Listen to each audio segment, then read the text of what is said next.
परत शॉक लागला सभापती महोदय. ह्याला हात लावला की शॉक लागतो. पुढे अर्थिंग माझ्यातली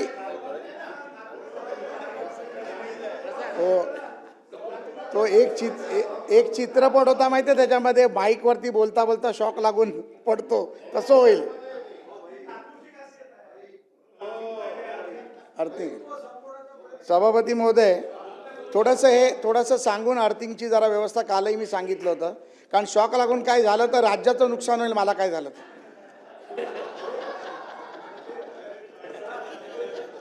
त्याची पूर्ण खबरदारी घेण्याचं नियोजन आहे आमचं. काही अशी हानी होणार नाही याची काळजी घेतोय आम्ही. साहेब, सभापती महोदय, असे मित्र असतील तर मग बघा, विरोधक बाजू घेतात आणि हा म्हणतो पुतळा बांधला.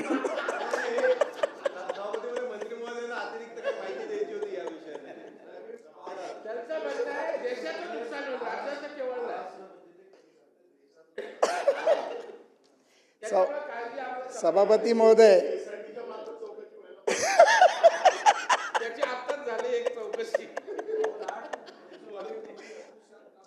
सभापती महोदय, जरा खेळतं वातावरण तयार केलं. सभापती महोदय, सत्यजित तांबे सभागृहाचे लाड आहात आणि चांगला प्रसाद दिलाय, त्यामुळं सत्यजित तांबे साहेबांनी जो ठाणे भिवंडी बायपास बद्दल समृद्धी महामार्गाचा जो विषय काढला तो अतिशय महत्त्वाचा आहे. खरं तर मुलुंडपासून समृद्धी महामार्गावर चढण्यासाठी 2-2.5 तास लागतात आणि तिथून मग पुढे नागपूरला यायचं असेल तर 5.5 तासात आपण येतो. आम्ही वेळोवेळी मागच्या वेळी देखील मला वाटतं की या बाबतीत अनेक सदस्यांनी या ठिकाणी सांगितलं होतं की आपण अनेक उन्नत मार्ग, भुयारी मार्ग, कोस्टल रोड आपण तयार करतो आहोत.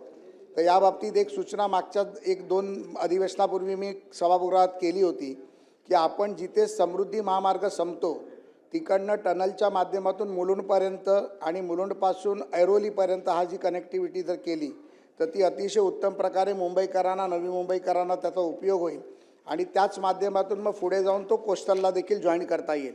त्यामुळे अशा प्रकारची व्यवस्था करण्यासाठी आपण सरकार म्हणून निर्देश देणार का? आणि महामार्गावरून उतरणारी वाहने मोठ्या प्रमाणात रस्त्याकडे वळतात, त्यामुळे वाहतूक नियोजन, ट्रॅफिक पोलीस तैनाती, स्मार्ट संकेत व्यवस्था व ड्रायव्हर्जन योजना लागू करण्याबाबत शासनाची भूमिका काय? मंत्री महोदय.